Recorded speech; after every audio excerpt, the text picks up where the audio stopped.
जिनके पेरेंट्स को heart attack हुआ है या कोलेस्ट्रॉल की प्रॉब्लम थी, तो बच्चे को हो उसके ज्यादा चांसेस हैं। बिल्कुल, इसलिए आपके बिल्कुल। पेरेंट्स को था, आपके भाई को हार्ट अटैक था, हाँ। इसलिए आपको भी कोलेस्ट्रॉल बढ़ा रहता था। जी।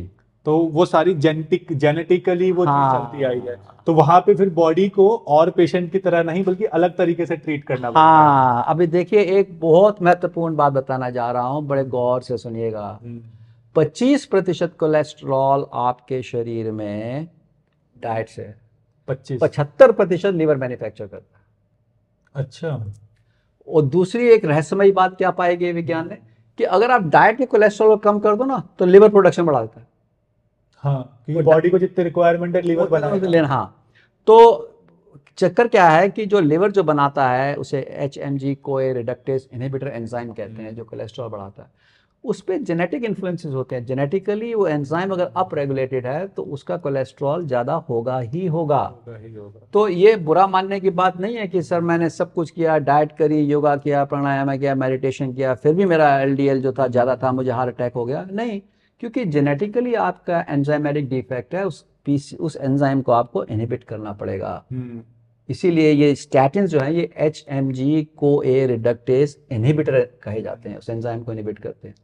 तो हम अपने प्रोग्राम में इसीलिए चाहते हैं कि हम केवल ये नहीं कहेंगे कि बस कोई दवा नहीं लेनी है आपको, गलत बात है।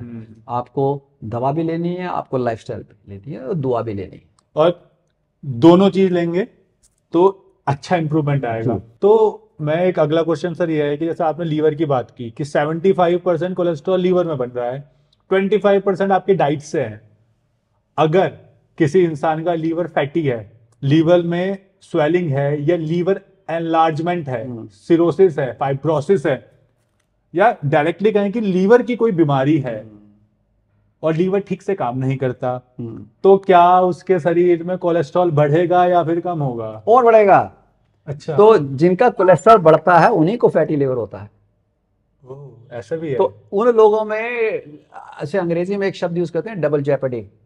जी। हाँ, दो तरह की मार है। पहली मार तो ये कि बढ़े हुए कोलेस्ट्रॉल से फैटी लिवर हुआ। हाँ। वो फैटी लिवर और कोलेस्ट्रॉल बढ़ाता है। दोनों तरफ से मार हो गई। ओके। तो ये नहीं है कि हाँ लेकिन ये क्या लिवर फेल हो जाए, हाँ, फिर कोलेस्ट्रॉल गिर जाता है। फिर तो आप ऐसी अवस्था तो नहीं चाहते कि मैं लिवर खत्म कर दूं, लिवर ट्रांसप्लांट करा लूंगा। ये तो बड़ा ड्रास्टिक ट्रीटमेंट हुआ जी। हाँ। तो इसलिए डाइट को भी देखना है और लिवर एंजाइम्स को भी देखना, कम करना पड़ेगा।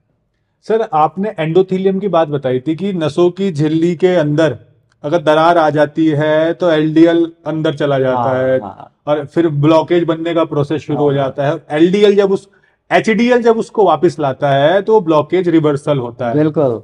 तो यानी हमें अपने नसों की अंदर की झिल्ली को मजबूत रखना है। हाँ, लेकिन कैसे?